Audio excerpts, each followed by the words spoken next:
아파트 슈퍼사이클 vs 코스피 5천. 뭐, 고민되겠다. 그치. 근데 그게 아파트는 장작볼 같은 느낌이고, 코스피는 가스볼 같은 느낌이야.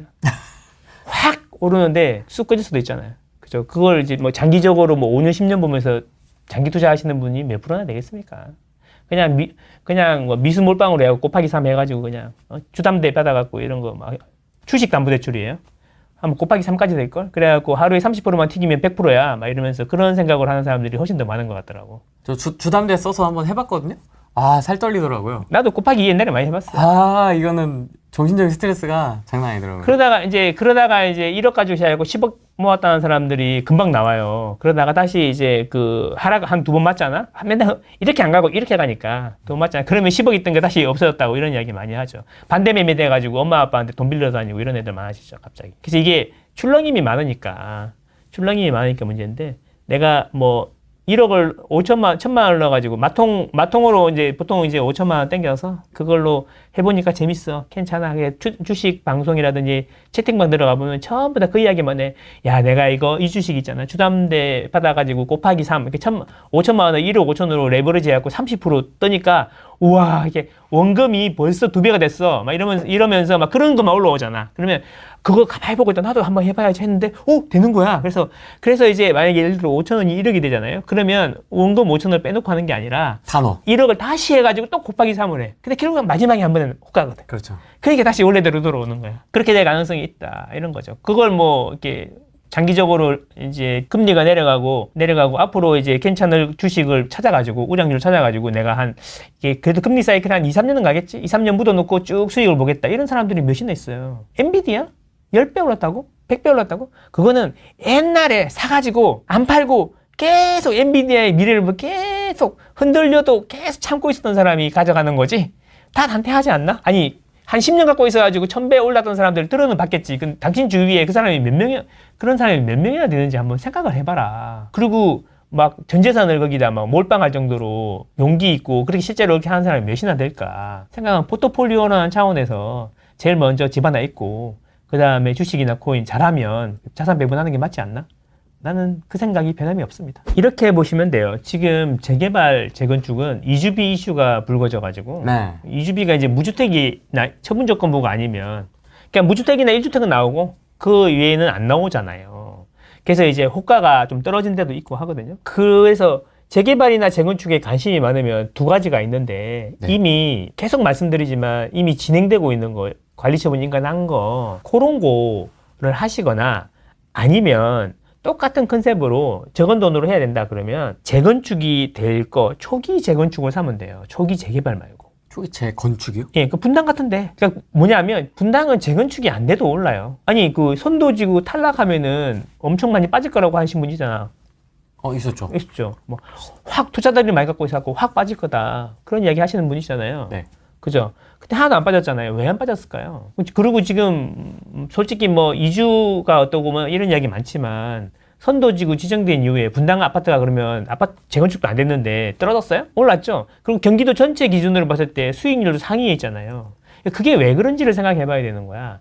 자, 땅의 가격이 올라가는 거죠. 입지의 가격이 올라가는 거죠. 그 위에 재개발 재건축은 뚜껑을 바꾸는 거예요. 오래돼 있는 뚜껑을 새 걸로 바꾸는 거죠. 그래서 그게 상품성이 좋아지잖아. 그 상품성이 좋아지는 거에 따른 이익을 자기가 가져가는 게 안전마진이 재개발 재건축의 이익인 거죠. 그게 이제 뭐냐면 초과 수익이 나는 거죠. 다른 데 올라가는 것보다 더 많은 수익이 나는 거죠. 대신 참고 기다려야 되는 거고. 그게 다른 말로 하면 개발 이익이고 그런 거잖아요. 개발함으로 생기는 이익. 개발 이익이 있으니까 개발을 하게 되는 거고 그런 거잖아. 그래서 개발을 한다는 게 재건축을 한다는 얘기예요. 결국 뭐냐면 개발이 큰 데는 들어가서 장기적으로 살면 초과 수익을 누릴 수 있다는 거지. 근데 구축이잖아. 그래서 제가 아까 말씀드린 대로 분당에 선도지구가 안 됐더라도 작은 거라도 그 첫 볼록은 비싸니까 그 다음 볼록을 간다든가, 아니면은 나는 평촌도 괜찮다 그러면 평촌에 가고, 아까 남쪽에 얘기했잖아. 남쪽에 평촌에 보면은 평촌 아직도 싸. 뭐 선도지구 지정된 데도 싸. 그런 데나 뭐 평촌은 딱 뻔히 정해져 있잖아요. 뭐 다 좋지만 남쪽은 다 좋지만 그 선도지구 지정된 꿈마을이라든가 뭐 항상 좋은 향촌마을이라든가 아니면 목련 이런 데 세 군데 먼저 둘러보시고 괜찮은 거 사면 되는 거죠. 그리고 인프라가 좋으니까 집만 오래됐지 인프라가 좋으니까 집 인테리어 해가지고 살면서 애기들 키우다 보면 많이 초과 수익을 낼 수가 있는 거지. 나는 많이 바쁜 거 싫다 그러면 그런 것도 괜찮다라는 거죠. 재개발 재건축은 내가 선수고 공부 진짜 많이 했어. 그러면 딱지를 하면 돼요. 입주권을 하면 돼. 근데 이제 아무래도 대출이 막히니까 그리고 자기가 이제 뭐 돈 많이 안 벌고 신혼부부 컨셉으로 얘기하는 거니까 돈은 많이 안 벌고 실거주 해야 될 집이 필요한데 당장 재개발 재건축 딱지는 뭐 뒤집어 쓰고 찾을 수가 없잖아. 그게 입주할 수가 없으니까 그게 문제가 되잖아요. 그러면 그거 사놓고 월세 살아야 되는데 그런 용기가 있다 그러면 초과 수익을 번듯이 줄 건데 그 보통 잘 안 그러잖아. 자기는 월세 살면서 딱지 사놓고 이러지는 않잖아. 진짜 공격적인 거다. 그치.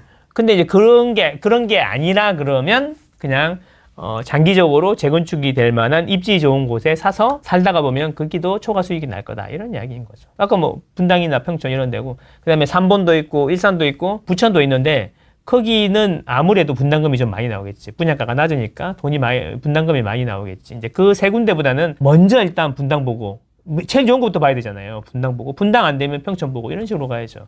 분당도 보니까 주간 상승률이 1% 넘었다가, 그리고 호가도 되게 많이 올라가다가 지금 좀 많이 주춤한 것 같거든요. 그래서 열심히 돌아다니면 좋은 게 의외의 것이 나올 수도 있다. 저는 그렇게 생각합니다.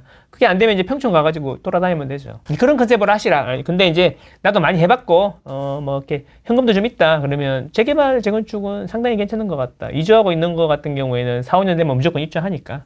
뭐 시세 차익이 꽤 클 거다 이런 거지. 대출 규제가 나왔고 서울은 좀 주춤한 것 같습니다. 전체적으로 거래량도 조금 줄어드는 것 같고 호가도 조정이 좀 되는 것 같아요.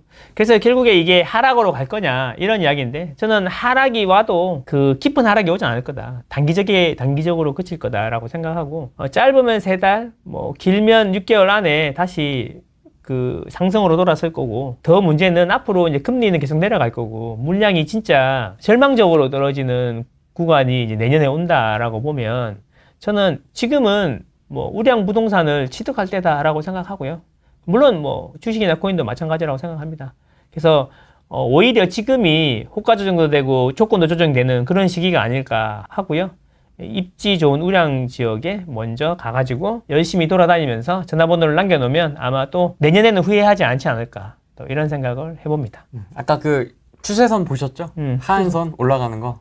네. 그리고 이제 주기적으로 제가 여기 나오니까 주기적으로 나올 때마다 변동되는 사항이 있거나 업데이트된 사항이 있으면 또 계속 알려드릴 테니까 우리 후대인이 많이 응원해 주시고 그 슈퍼챗도 많이 싸주시고 이 컨텐츠를 위해서 그래 주시면 더 유용한 정보들이 많이 나오지 않을까 이렇게 생각합니다.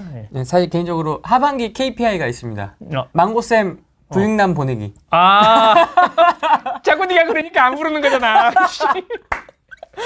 책도 나왔는데 이제 부익남 보고 있나? 한번 이제 부를 때가 된 것 같습니다. 네. 알겠습니다. 오늘은 여기까지 하겠습니다. 고맙습니다.